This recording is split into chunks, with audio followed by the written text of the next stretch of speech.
Olá a todos, meu nome é Elizabeth Castellon Conquevitz, sou médica, neurologista, psiquiatra, professora da UFGD. Esse vídeo é para falar assim, por que é importante contar historinha para criança, né? Por que é importante que você, pai e mãe, conte muita historinha, todo dia contar uma historinha para o seu filho. Então eu vou citar aqui alguns motivos, né? Algumas razões pelas quais eu queria destacar muito a importância dessa atividade. Então, em primeiro lugar, porque você vai estar se dedicando ao seu filho. Uma das coisas que a gente tem no nosso mundo hoje é a falta de tempo. Então, os pais trabalham muito, tem pouco tempo para a criança. Então, é aquele tempo que é um tempo que vai ter uma qualidade muito boa, que é o tempo que você vai ficar no quarto, só os dois, a porta fechada, o abajur ligado, aquela luzinha, aquele aconchego. Tá você e seu filho, vocês vão pegar um livro, você vai ler esse livro para ele, ou você vai contar a história falada mesmo, né, sem livro nenhum. Então, primeiro, essa relação que você está criando com o seu filho, uma relação de intimidade, de aconchego, de confiança, é o momento onde depois ele vai acabar te contando coisas também da vida dele, coisas que aconteceram na escola que em outras ocasiões, em outras circunstâncias não teria contado.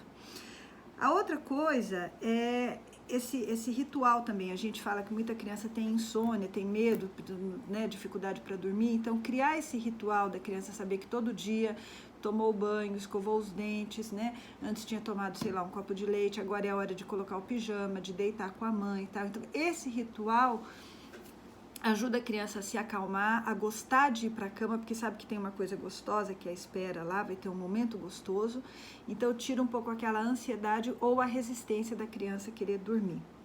Outra coisa é que quando você conta uma história, sem dúvida alguma você está estimulando muito a imaginação e a fantasia da criança. Você está enriquecendo em termos de sistema nervoso central, cérebro, neuroplasticidade, você está trabalhando muito. A criança está saindo da realidade dela, aprendendo a criar na sua mente mundos imaginários, não é? Mundos ricos.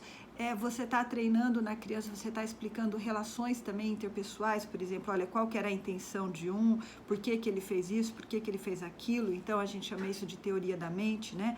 Você entender todo o refinamento das relações sociais, né? O que está, você transmite também valores morais, o que é o certo, o que é o errado, nas fábulas, né? Toda fábula termina com uma lição de moral, então você está transmitindo valores e também identidade cultural. Quando você conta, por exemplo, histórias do nosso folclore ou os antigos causos, né? de Minas Gerais, você está transmitindo usos e costumes daquela região, e a criança sabendo disso, sabendo que isso é parte do povo dela, isso te dá a sensação de pertencimento, reforça muito essa situação de pertencimento e de trazer uma linha, quer dizer, existe algo do passado que veio e que está sendo trazido, não é que existe uma geração que de repente aparece aqui do nada, não, você é fruto de toda uma evolução e de gerações passadas. Então, isso é uma outra coisa que a gente já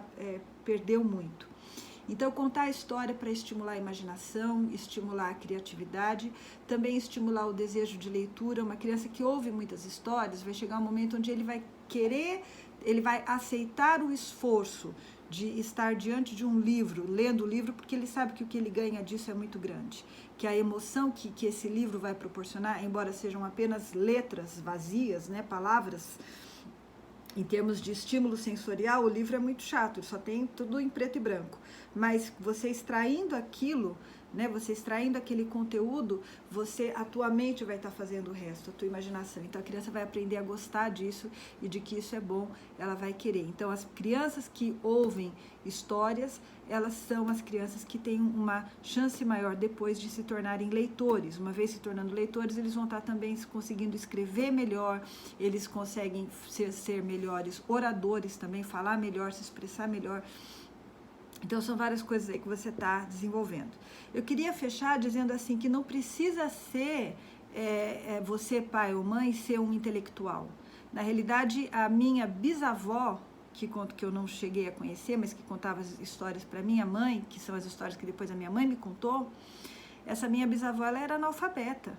ela era analfabeta, cozinheira, mas ela tinha esse prazer de sentar à beira do fogão, à mesa, as crianças ficavam sentadas no chão e ela contava as histórias. Aliás, isso é uma tradição milenar, né? Na época, a gente tem que imaginar que, até muito recentemente, ninguém tinha televisão, nada. Então, as pessoas se reuniam mais e contavam as histórias. E assim que as coisas eram transmitidas. Então, embora a gente tenha tanta tecnologia e tudo mais, um pouco a gente deveria resgatar isso. Talvez agora, esse tempo também de coronavírus, onde a gente tem que ficar em casa, vamos pegar aí uns livros, né? Ou vamos pegar alguns, às vezes a gente conta história usando recursos teatrais, né? Com bonecos, com desenhos. Uma vez eu montei para os meus filhos, eu coloquei uma caixa de papelão, e na caixa de papelão eu coloquei uma lâmpada, fiz um furo e pus uma lâmpada. E aquilo ali então se transformou num palco, porque aí você apaga as luzes, fica só aquela caixa iluminada lá dentro. E aí você põe os bonequinhos para fazer várias coisas. Então é um teatro de criança também, é uma forma para contar histórias. Então tudo isso cria intimidade, é o tempo que você está dedicando ao seu filho, são momentos únicos que ele não vai esquecer nunca. E que você está também tendo como um instrumento de ativação, de estimulação cognitiva, intelectual para a sua criança. Então, não vamos perder essa tradição da humanidade, né? Esse comportamento que persistiu durante milênios. Então, é porque ele deve ter alguma coisa muito positiva para nós. Então, eu queria enfatizar isso nesse pequeno vídeo. Obrigada.